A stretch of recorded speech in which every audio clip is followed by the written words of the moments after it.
Okay, I'm Lori, the patent pending holder of the gohydrovideo power tower system, which I am going to explain the new configuration.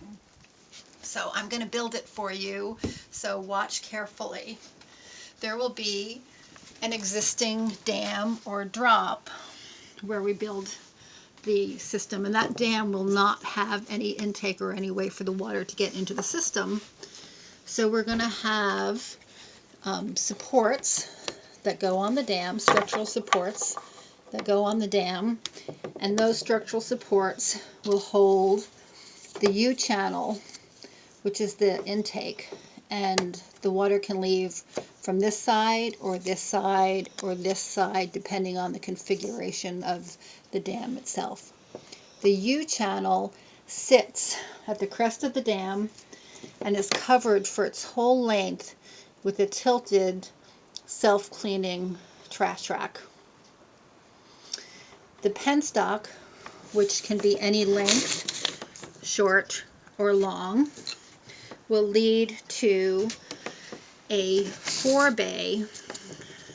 This is the forebay, which is integral with the gohydro exoskeleton of the power tower. And it's important to note that the penstock will enter the forebay at a low elevation. It's not entering at the top, it's entering so that the water will fall down around the forebay and then rise up to spill into the glory hole. So what you'll see from the outside will look a little bit like this, and I'm going to start building the inside now. We have 4 different possibilities today for the draft tube. We have a really short, fat draft tube. This is the hydrocone. This is for, say, a 7-foot head site. We may also use what I'm calling the wide-mouthed frog, also for a low head site, 7 or 8 feet. And we may also have the wide-mouthed frog with a drop. And see the way it may go across a concrete floor and then drop down into an existing pool. So this is the wide-mouthed frog with the drop. And then we'll also have a standard draft tube that will be taller and thinner, more conical shape. So we have 4 different choices. For stability reasons, I'm going to build with the wide-mouthed frog draft tube to show you what is inside the forebay. So here's the draft tube. On top of the draft tube is the floor of the forebay. So there's the floor of the forebay. And on top of the floor of the forebay is a maintenance cylinder. And this is really important because when you want to work on the runner, you just unbolt this and move it out of the way, and you can access the runner. On top of the maintenance, and that's if the runner is, say, 12 inches, the maintenance cylinder would be 13 inches, so you can get the runner in and out. On top of the, oops, I'm going to build it down here. On top of the maintenance cylinder is the guide vane and the runner. This part is the runner, this is the guide vane, and it sits on top. And this is all inside the forebay. Spinning inside the is the runner, and the runner is a 4-bladed runner, and there's 2 sides. It's either 24 inches or 36 inches. Our first one will be 36 inches for 100 cubic feet per second, or 24 inches with a design flow of 50 cubic feet per second. So on top of the guide, this is the shaft of the runner, which is down inside of here. And you'll notice these 2 marks. They are representing sleeves. The guide vane is fixed, so since the guide vane is fixed, the shaft is having to spin in there. So there will be a boron or bronze sleeve on the 4140 shaft. And here at the stuffing box, there will be another boron or bronze sleeve. So we're going to keep building the guide vane, the runner, And, so in order to keep the water from spurting out of the top, we need a stuffing box. So what the stuffing box does is keep the water from spurting out of the top. So here's the stuffing box.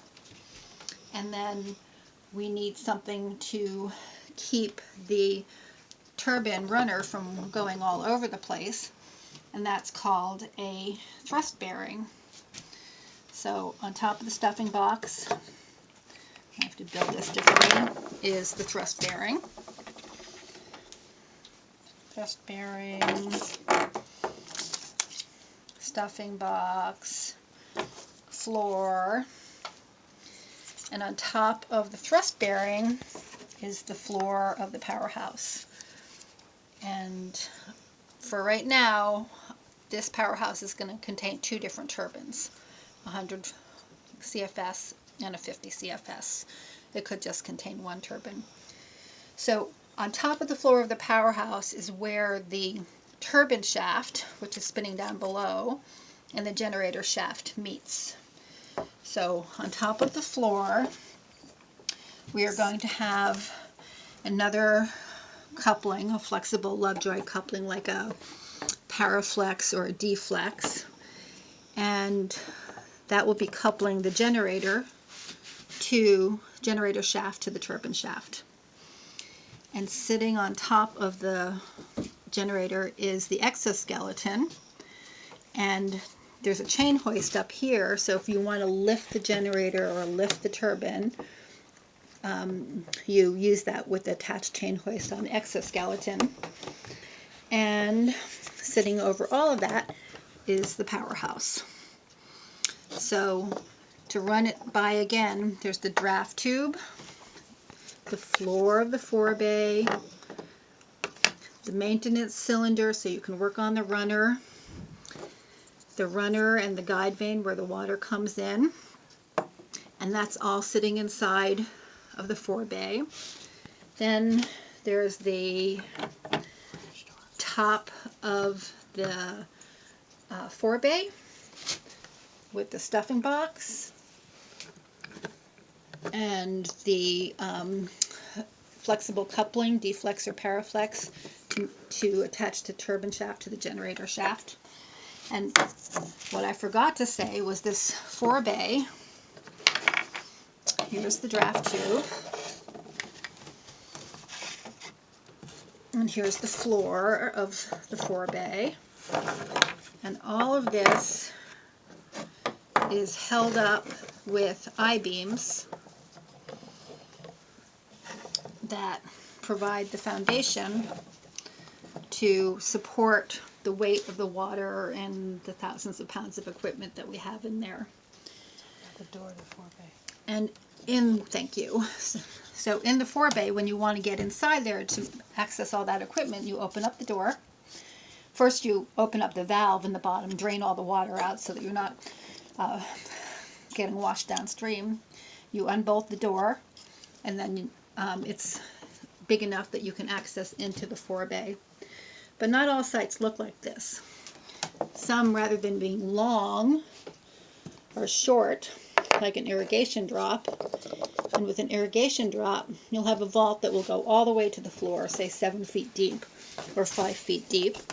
We'll have a penstock, and it will all lead to the same forebay, where again the water comes in down low and then rises up and spills into the glory hole, where it exits through the draft tube and out one of the draft tube designs.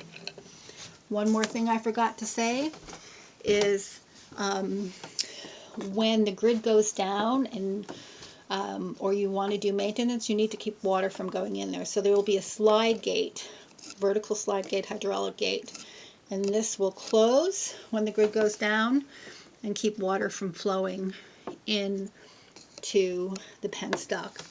And when this closes, this will also hydraulically open so that if it's winter, the water inside the forebay won't freeze while you're doing maintenance and you don't end up with a big giant ice cube till spring.